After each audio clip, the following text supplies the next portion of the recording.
పూరా లోకల్. మరి ఇప్పుడు అమ్మాయి ఎందుకు ఇంకా అలానే ఉంది? వాడు వస్తే వాడు ముఖాన్ని కొట్టడానికి. అంటే ఒక విషయము వస్తే మొక్కాన కొట్టడానికి అంటున్నారు కదా, ఇప్పుడు రిమాండ్ కి తరలిస్తూ ఉంటారు కదా తనని, ఇప్పుడు అప్పుడు రావడం వాడు కూడా కుదరదు కదా. వాడు మరి ఇక్కడ ఇప్పుడు నుంచి తీసుకెళ్లేటప్పుడే చేస్తాను. ఒక విషయం అండి, ఒక విషయము మరి తనకి ఎప్పుడైతే వ్యతిరేకంగా మారారో మీరు, మరి ఆ తర్వాత ఇప్పుడు హిందువే కదా మీరు, అవును. ముస్లింకి వ్యతిరేకంగా ఉన్నారు కదా, ఇప్పుడు హిందువుగా ఉన్నప్పుడు మరి బొట్టు ఎందుకు పెట్టుకోవట్లేదు, ఇంకా పురుగులను ఎందుకు తిరుగుతున్నారు? నేను చెప్తాను దానికి. ఇప్పుడు ఆమె ఆల్రెడీ మా ఇంటికి వచ్చినప్పుడు బొట్టు కాటుక మేము అడిగితే కూడా నేను పెట్టిన శుక్రవారం కదా మన ఆడపిల్లలకు ఇస్తాం కదా ఇచ్చాం.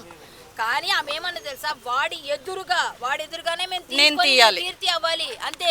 నన్ను ఎట్లా పెళ్లి చేసుకున్నాడు, ఈ రిలీజ్ నన్ను వదిలేసి వెళ్ళిపోయి నన్ను తోడు అంటే ఎంత తీసేశాడు నన్ను. కాబట్టి వాడి ఎదురుగా నేను తీస్తాను.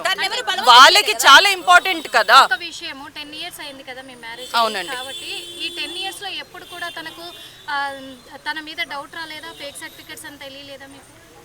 ఈ ఫేక్ సర్టిఫికెట్స్ ఇప్పుడు చేయించుకున్నాడు. వాడికి 26 lakhs ప్యాకేజ్ కావాలని, 26 lakhs ప్యాకేజ్ కావాలని చెప్పేసి ఇప్పుడు 26 lakhs ప్యాకేజ్ కావాలని చెప్పేసి వాడికి ఇన్సైడ్ సాఫ్ట్వేర్ లో జాబ్ వస్తుందని చెప్పేసి వాడు ఇప్పుడు ఫేక్ సర్టిఫికెట్స్ చేయించుకున్నాడు.